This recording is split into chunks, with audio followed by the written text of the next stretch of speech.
सारा मैंने राम राम, मैं सुनील राजेश भाई के स्वागत है। देख रहे हो किसान फोकस चैनल। दोस्तों मैं पूछ रहा हूँ गुड्डा गोड़ जिम टैगोर स्कूल का माइन तो उरे स्वराज अमृत महोत्सव मनाया जा रहा है, तो दिखा थाने के ये खुदा की कुदरत है। कभी हम खुद को तो कभी अपने घर को देखते हैं। हम हिजर से दीवारे दर को देखते हैं। हम हिजर से दीवार दर को देखते हैं। जोरदार गड़गड़ाहट के साथ मुख्य अतिथि महोदय का अभिनंदन करें। तालियों की गड़गड़ाहट के साथ आपका स्वागत है, अभिनंदन है, इस्तकबाल है, वंदन है। टैगोर की इस धरा के ऊपर, गुड्डा की इस पावन धरा के ऊपर, शेखावाटी की इस बलिदानी धरा के ऊपर आपका अभिनंदन है, स्वागत है, वंदन है। टैगोर शिक्षण संस्थान के डायरेक्टर महोदय डॉक्टर वीरपाल सिंह शेखावत साहब से, जो मूलतः कवि हैं, लेखक हैं और कैंपस में आपका बहुत बहुत अभिनंदन। एक बार जोरदार तालियां पुष्प गुच्छ भेंट करने के लिए मैं आदरणीय प्यारेलाल जी, हम भारतीय जनता स्मृति चिन्ह भेंट करके माननीय मुख्य मेहमान आज के कार्यक्रम प्रांत प्रचारक हैं जयपुर से राष्ट्रीय स्वयंसेवक संघ, और मैं और स्मृति चिन्ह के लिए श्री सुनील कुमार जी शर्मा महोदय का प्रतीक चिन्ह आदरणीय बनवारी लाल जी किया माला पहना के स्वागत करेंगे।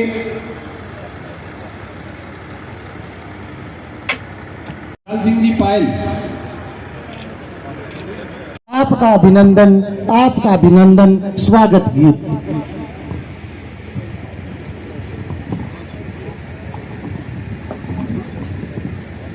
हेलो,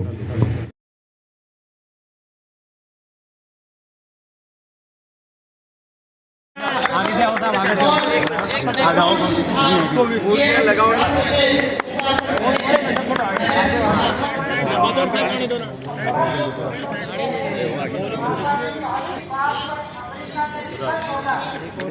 एक और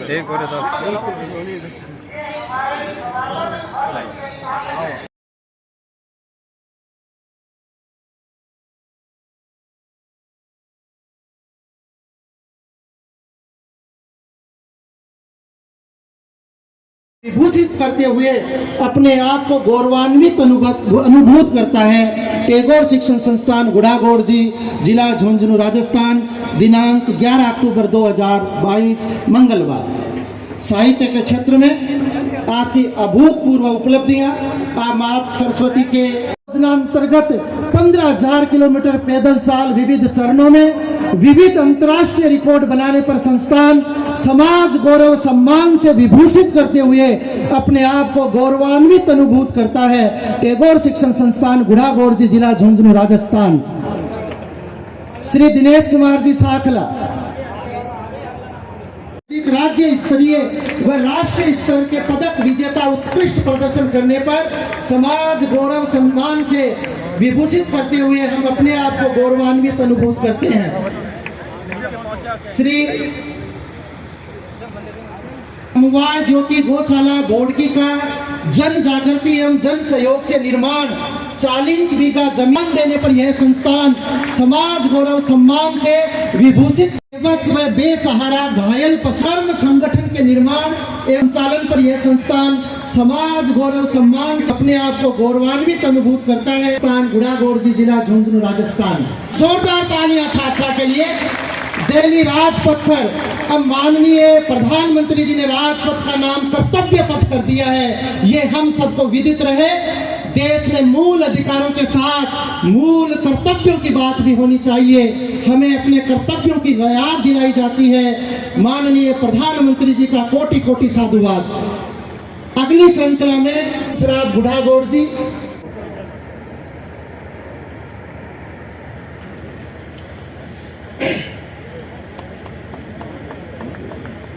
कहूंगा सिर्फ, और फिर अपनी बात को पूरा कर गजेंद्र सिंह जी को बुलाऊंगा।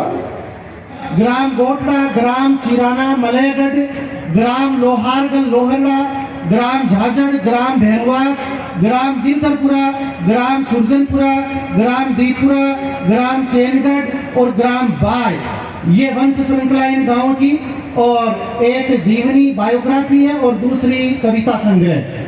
पुस्तक गद्य में लिखना और पद्य में लिखना अलग अलग बातें हैं, क्योंकि गद्य लिखना अपने आप में कठिन माना जाता है।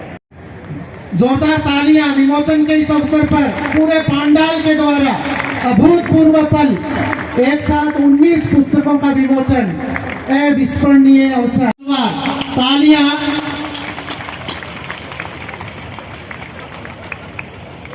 इलान देनी आपनी हालर या हुलराय, मात सिखावे पालने मरण बढ़ाई माय, राजस्थान की आन बान और शान का प्रतीक तलवार। तालियां, जोरदार तालियां। મને भी लागे कि देश बदल गयो और वो आई खातर लागे।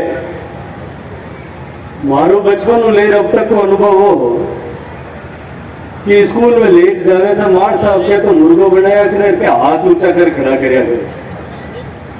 देश बदल गयो, टाइम बदल गया। तो वीरपाल जी की स्कूल में मोड़ो आयो तो भी तलवार दे सब बंदा और फूल माला पहरा स्वागत करियो। मैं आपको धन्यवाद करूं, आप सबको अभिनंदन करूं।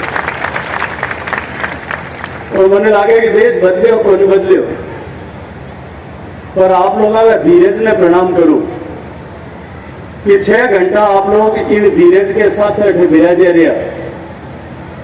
विशेष रूप से हमारे मातृशक्ति, हमारा माताओं बहना सब 5:30 बज रही है, जीवन बनाने टाइम है, घर गृहस्थी को काम है, पर फिर आप अठे विराज और मैंने आशीर्वाद दियो। मैंने लगे कि अगर आप लोग उठ चलिया जाता तो जरूर देश बदले हो गई, वो परिभाषा बदल जाती। वीरपाल जी ने लोकेश दादा बैठे वो जरूर अठे मुर्गो बनाता। पर स्वराज्य महोत्सव का आयोजन न केवल झुंझुनू के, न केवल राजस्थान के, अभी तो राष्ट्र के उस पौरुष और पुरुषार्थ के नमन का कार्यक्रम है जिसने मां भारती के प्रखर अस्मिता और स्वाधीनता के बाद इस देश की सीमाओं को सुरक्षित और संरक्षित बनाए रखने के लिए उत्सर्ग और बलिदान का एक गौरवशाली इतिहास रचा है। मैं टैगोर शिक्षण संस्थान के निदेशक, जिनको मैं आरंभ से जब पहली बार मेरा इनसे परिचय हुआ था तब से मैं इनके ज्ञान, इनके वाक्चातुर्य, साहित्य के प्रति इनकी अभिरुचि, इतिहास की इनकी जानकारी के लिए इनको आदर के भाव से देखता था। मेरा आज वो इनकी तरफ देखने की दृष्टि इस कार्यक्रम में उपस्थित होने के बाद निश्चित रूप से परिवर्तित हुई है। और टैगोर शिक्षण संस्थान के परिवार के सभी सदस्यों का मन पूर्वक, हृदय पूर्वक अभिनंदन करता हूं, अभिवादन करता हूं।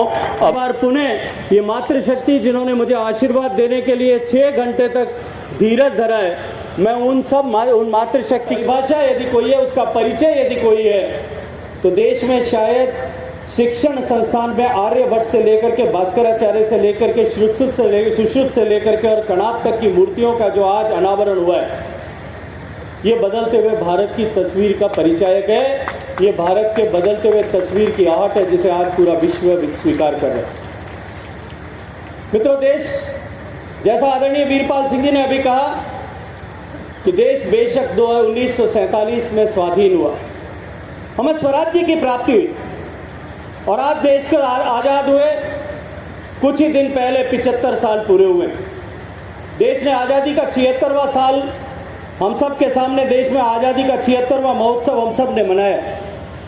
और आप सब ने देखा होगा कि इस बार जिस तरह से आज़ादी के 75 साल पूरे होने के बाद माननीय प्रधानमंत्री जी की प्रेरणा से उनके एक आह्वान पर देश में नहीं दुनिया में रहने वाले हर एक भारतीय ने जिस तरह से तिरंगे को अपने सम्मान के साथ में घर के ऊपर धारण किया था, देश ने जिस उत्साह के साथ में उस 75 साल को पूरा किया था, मुझे उसके बाद में दुनिया के बहुत सारे देशों में सरकार के कार्यक्रम के नाते, सरकार के कार्यों के नाते प्रवास में जाने का अवसर मिला।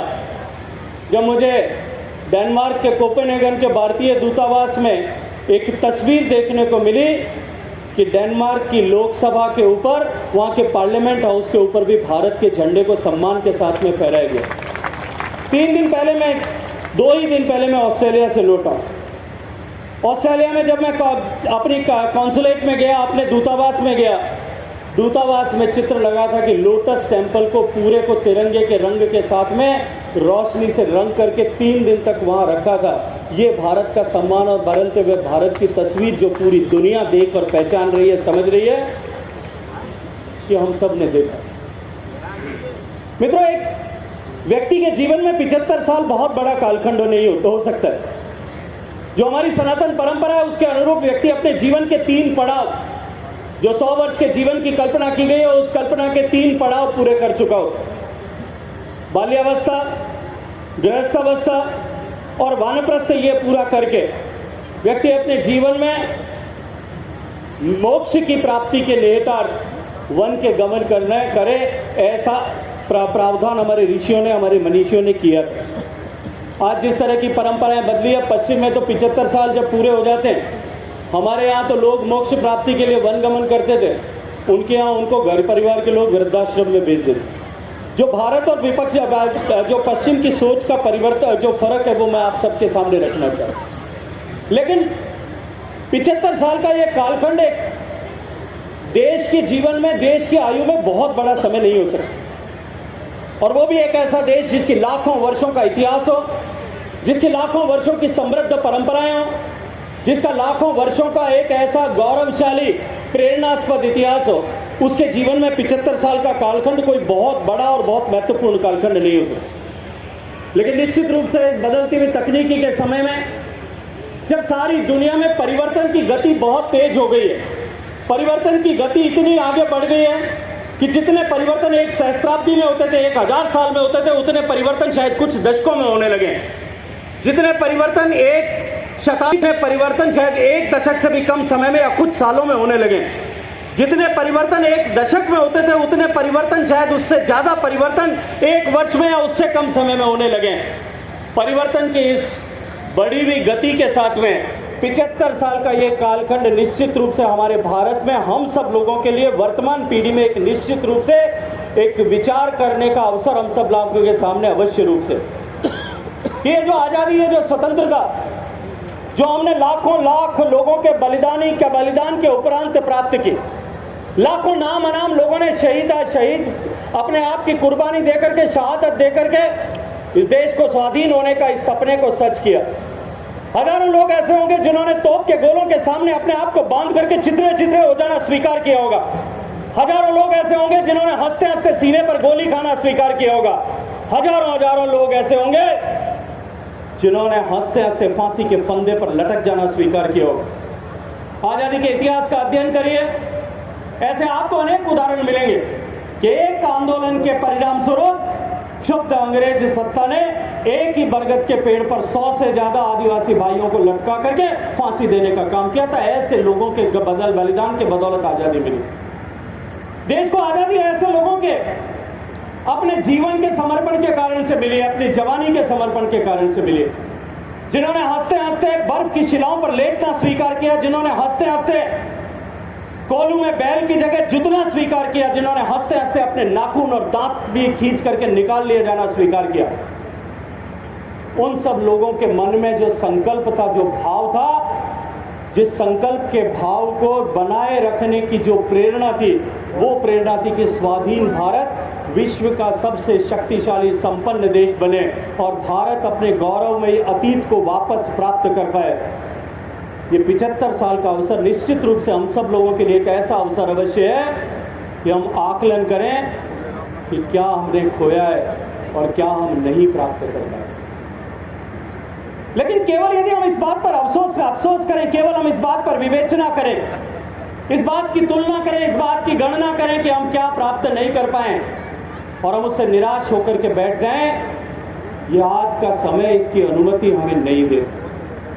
और ये जो स्वराज अमृत महोत्सव की कल्पना माननीय प्रधानमंत्री जी ने की कि देश 75 सप्ताह तक लगातार 15 अगस्त 2023 तक इस 75 सप्ताह के कालखंड में निरंतर देश अपने आजादी के ऐसे रणबांकुरों का स्मरण करे अपने परिवेश में, अपने आसपास में, अपने चारों तरफ में ऐसे लोग जिन्होंने स्वाधीनता के संग्राम में अपनी आहुति दी, अपने कृतित्व की आहुति दी, अपने जीवन की आहुति दी, अपने पुरुषार्थ की आहुति दी, अपने जवानी का समर्पण किया, उन सब का स्मरण करें और देश एक बार फिर उस संकल्प के साथ में जुड़ करके, जिस संकल्प ने उन्हें प्रेरणा दी थी, उन्हें बिना किसी हिचक के अपने आप को कुर्बान हो जाने की प्रेरणा दी थी, शक्ति प्रदान की थी, उस संकल्प के साथ में एक बार देश वापस जुड़ करके इस 25 साल में जो हम प्राप्त पिछले 75 साल में नहीं कर पाए उसे प्राप्त करें और आने वाले 25 साल में हम जो कुछ अपने देश को जिस मुकाम तक पहुंचाना पा जाते हैं उस मुकाम तक पहुंचाने के लिए संकल्पबद्ध होकर के प्रयाण करें, हम आगे बढ़े। इसका अवसर निश्चित रूप से हम सबके सामने। मित्रों, देश का प्रधानमंत्री कहता है कि इस आज़ादी के काल में, इस आज़ादी के अमृत काल में, जब देश इस 75 साल से 100 साल की यात्रा करने के मार्ग पर चल पड़ा, हम सबको एक संकल्प के साथ में इस राष्ट्र परिवर्तन के यज्ञ में जुट जाने की आवश्यकता है। मित्रों, 2014 में नरेंद्र मोदी जी के प्रधानमंत्री बनने के बाद में जब देश में पहली बार भारतीय सोच की रखने वाला कोई व्यक्ति प्रधानमंत्री के रूप में प्रधानमंत्री की कुर्सी पर बैठा, देश के आमूलचूल परिवर्तन, देश में आमूलचूल परिवर्तन, सामान्य आदमी के जीवन में परिवर्तन ला करके उसे मूलभूत आवश्यकताओं की प्रतिपूर्ति के लिए संघर्ष से बाहर निकालने से लेकर के इस देश का सम्मान पूरे विश्व भर में बढ़ाने के लिए, देश के ज्ञान और विज्ञान को और अधिक समृद्ध करने के लिए, देश की पुरातन परंपराओं के साथ में लोग जुड़ करके प्रेरणा ले सकें, उसके लिए देश को आगे बढ़ाने का प्रयास की परंपरा और कार्य जिस तरह से प्रारंभ किया, उसका परिणाम आज पूरे विश्व भर में दिखाई देता है। आज पूरे विश्व में भारत, पूरे विश्व में भारतीयता और पूरे विश्व में भारतवंशियों एक नई परिभाषा भारत को मिली। मुझे अनेक वर्षों तक राजनीतिक क्षेत्र में आने से पहले सामाजिक क्षेत्र में काम करते हुए, व्यापार और व्यवसाय के निमित्त अनेक वर्षों तक दुनिया के बहुत सारे देशों में जाने का अवसर मिला। हम सब लोगों के भी घर परिवार के बहुत सारे लोग दुनिया के दूसरे देशों में निवास करते हो।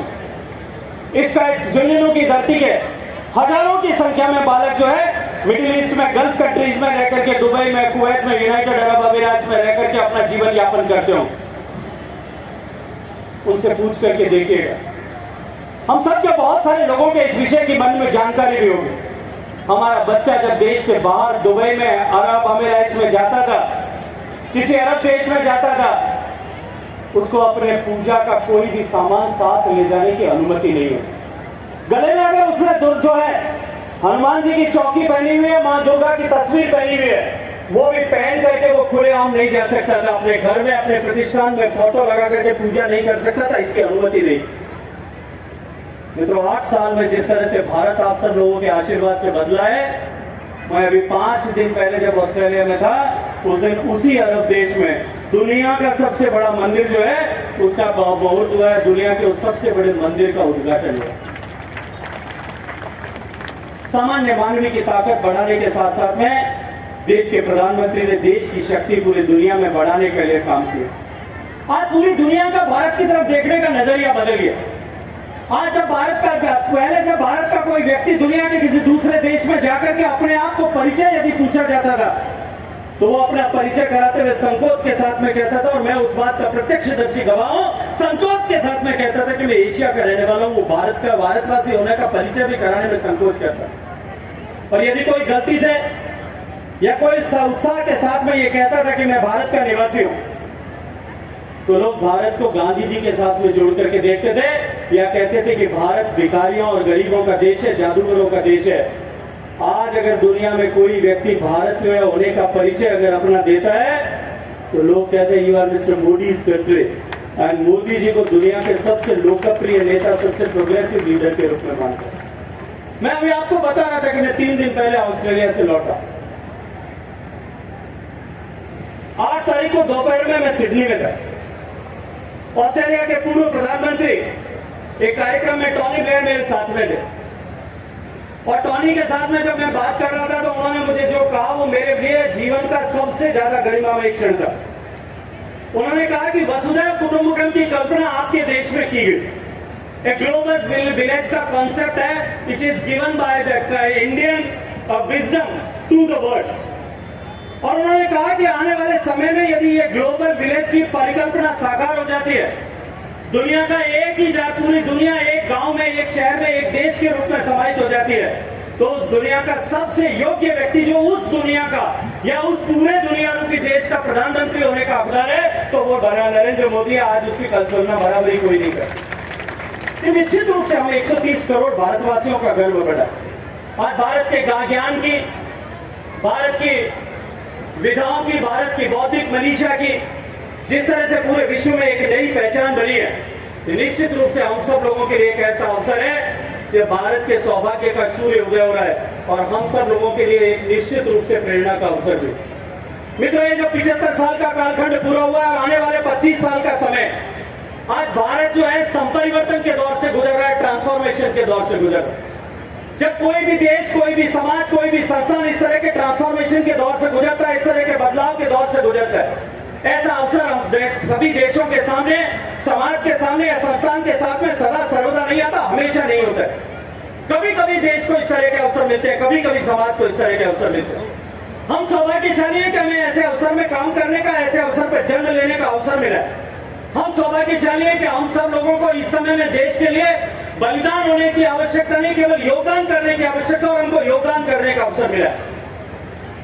मित्रों, मैं दीवार पे लिखा हुआ पढ़ सकता हूं, जिस तरह से सामने लिखा हुआ है कि भारत जिस पटरी पर चल पड़ा है और नरेंद्र मोदी जी के नेतृत्व में भारत जिस मार्ग पर चल पड़ा है, निश्चित रूप से आने वाला समय भारत का होगा, भारत बदलेगा, निश्चित रूप से भारत बदलेगा। इनएविटेबल है, it is inevitable, it cannot be change.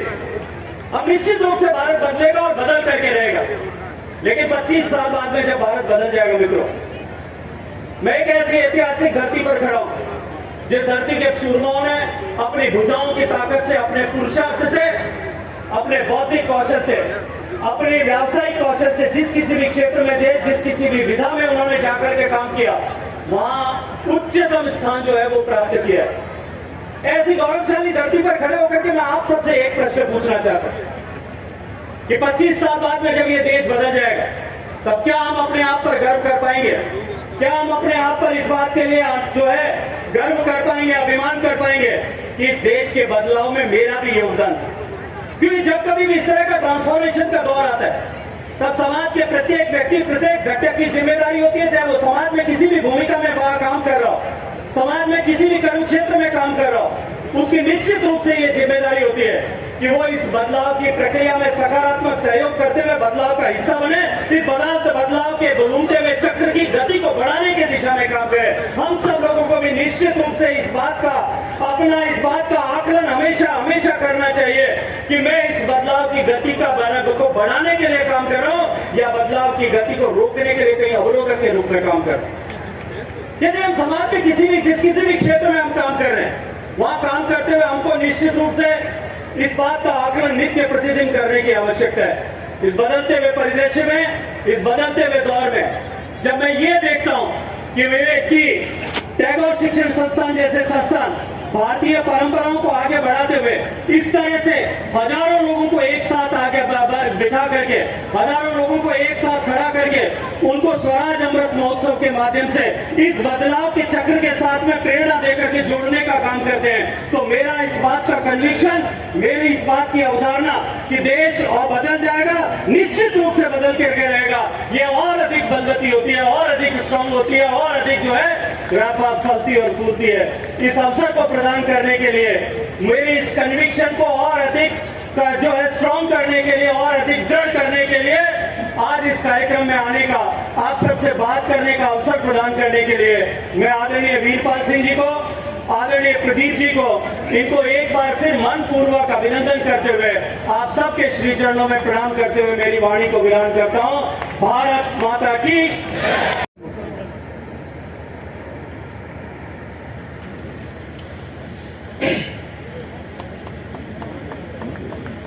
ग्राम गोटड़ा, ग्राम चिराना मलयगढ़, ग्राम लोहारगढ़ लोहरड़ा, ग्राम झाझड़, ग्राम भैरवास, ग्राम गिरधरपुरा, ग्राम सुरजनपुरा, ग्राम दीपुरा, ग्राम चैनगढ़ और ग्राम बाय, ये वंश श्रृंखला इन गांवों की।